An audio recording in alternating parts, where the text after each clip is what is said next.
What's up, people? Josh Powell here. You're watching Amateur Pool. So I figure you and I today going to do a little pattern play. Got an 8-ball rack behind me. I'm going to break them.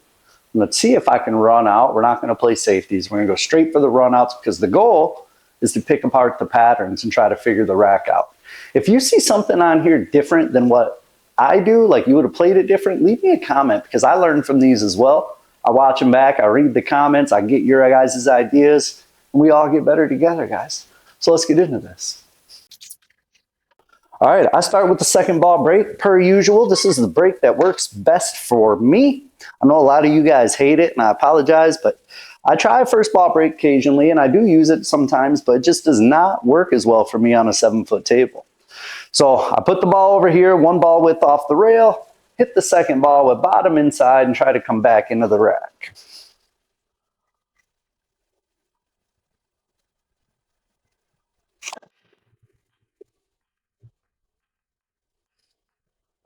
All right, nothing fell. We got a dry break. That's pretty unusual for that break. Right off the bat, I like stripes better because this, mostly because of this. This will go, the 5 will go too, the 10 will go, the 15 goes, everything as a whole except for the 12. And I can deal with the 12 because I've got the 14 so close and this 13 right in the pocket. So I think stripes is the way to go for me here, guys. In fact, I think I'm going to start with the 10. I'm going to shoot the 10 and try to get shapes down here on the bottom rail. From the bottom rail, I can hit the 13 and come up here for the 14. And then from the 14, I can roll forward and break out the 12 and I'll have the 9 as insurance. And from there, it's just a matter of picking connect the dots and sticking to it. So let's start with this 10 straight top. And our speed has to be right here.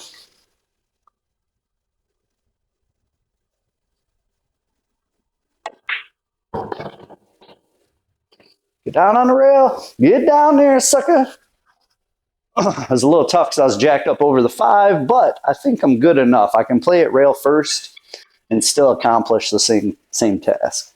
So rail first, and I want to use top right on this one. I don't want to use anything other than top because I want to come out here, graze it, and I don't want the ball to come up this way behind the 6. I want it to come off the rail and out this way. So we're going to make that. We're going to try to shape that 14 so we can break out the 12.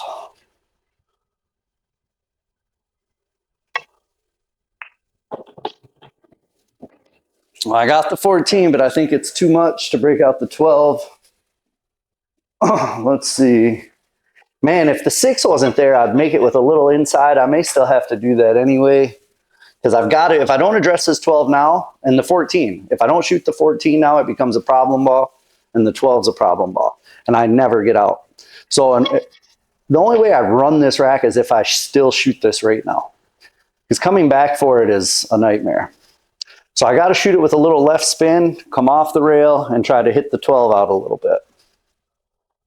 So we just got to stay firm on our bridge, stay still, don't move.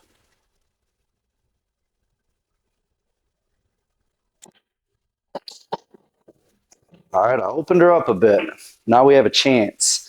It's still not in the greatest position because the 2 blocks it here and the 7 blocks it here. So I've got to figure out how to get it over there or over here. So let's figure this out. Oh, the good news for me is where the 5 sits, I can hit this 9 off of the 5 so I can shoot it almost straight and draw straight back for the 12. And if I don't get the perfect speed on the 12 draw, I've still got the 11. You know, if I come too short here, I can still shoot the 11. If I come too long, I think maybe I can still shoot the 11, but I could still shoot the 12 ball into that side as well. So I like this shot here. I do like it, and I'm going to shoot it.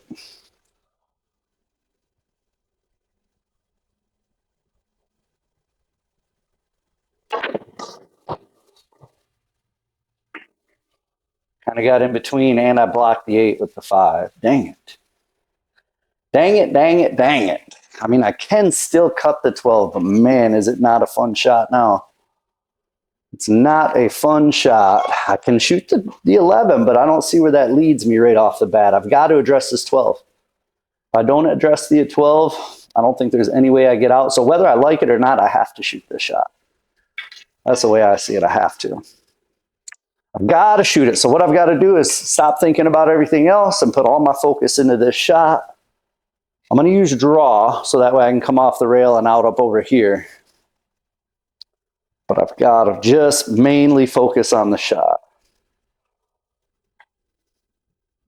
You know what? I don't like draw. It's too thin. It's too thin to do what I'm talking about. So I'm going to use top and just run into the 11, push it up towards the pocket. I think that's the best way to do it. Man, that looks like it might scratch too. I might graze just the side of the 11 and scratch here. Let me think. Let me think about this.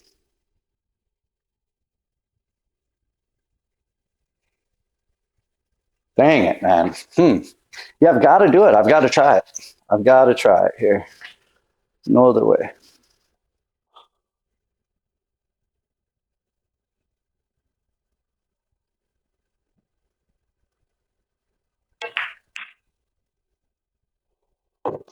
Well, that worked out better than expected, eh? Hey, all right. Now I just got to be cautious about where I'm at on the 8, right? So I've got to shoot the 15. Let me look at this angle. Oh, man.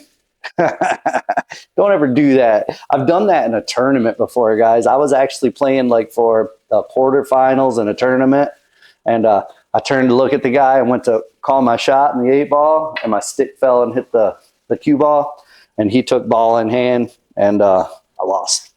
But this is just pattern play video, so we're not going to count that as a foul, guys. We're not going to count it. All right, so I've got an angle where it's kind of in between. If I go forward, I'm going to end up real close to the 11, and it's not much angle to draw, but I think that's the better way to do it. I'm going to punch it and draw back and come over for the 11. Just a little draw. It's not a big draw. It's just a little below center. If you put too much draw, you won't get it.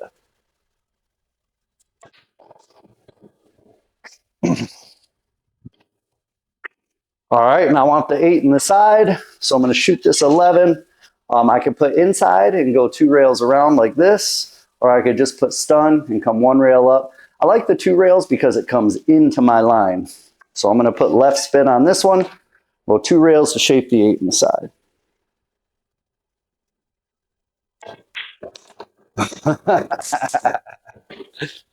Oh boy, man. I don't know if you guys saw what I did there. I rushed that shot. I got down on it. I poked at it. I didn't stroke through. I didn't give the shot the respect it deserved because it was an easy shot. And that's a problem I run into in my matches a lot. Maybe you guys have that problem as well, but it's something we got to work on. I know something I got to work on for sure. So let's play like we're the opponent. We'll take ball in hand. We'll run these solids out. Even though it's wide open, we'll still see if we can get out. That was a dumb error, guys, and that costs me a lot of games when I do stuff like that. You know, the amateur curse, so to speak. The amateur curse. All right, we're going to start with the 5. We're going to get rid of the 1. Then we're going to use the 4 to get back down here and address these balls. So we're doing the table in quadrants. Like I'm going to work this section. I'm going to use the 4 to get down here and work the bottom half of the table.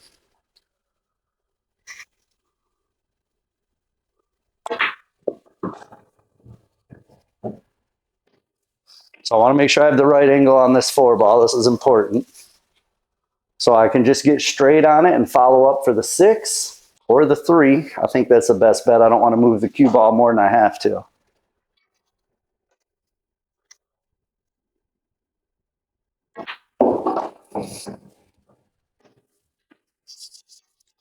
All right, nice roll forward on this one. That's all we got to do.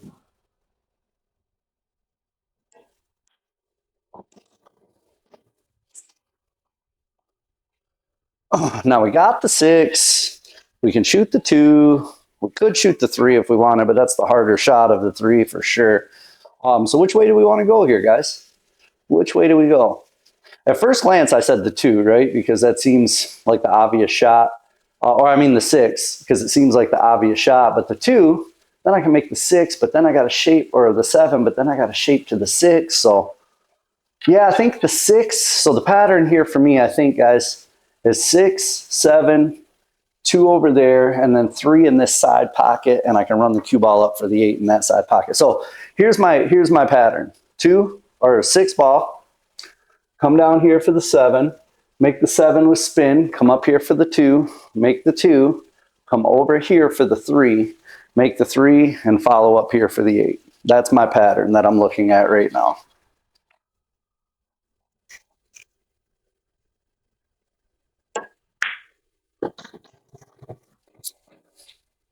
Maybe got too much angle on that 7 to make the pattern work, but I think we can still do it. It's just a little touchy now.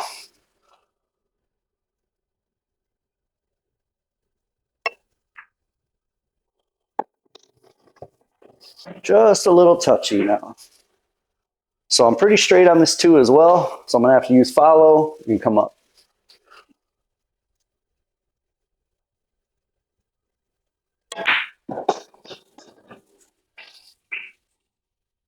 That'll do. That will do. All right, just straight stun. Even if I go up to that top rail, no big deal. I'll come back down a little.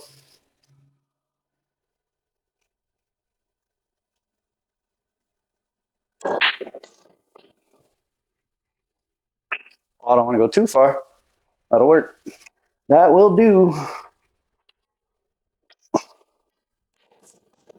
All right, guys, that's it. You know, I blunderheaded my first run out there. Had to do the second half of the run out. So, you know, I'm an idiot, but things like that happen, guys. Don't forget to comment. Let me know the way you would have played it different so we can all learn together. If you like these videos, man, if you like my content, if you find it entertaining or helpful, I invite you to hit the subscribe button. We'll catch you on the next one. Peace.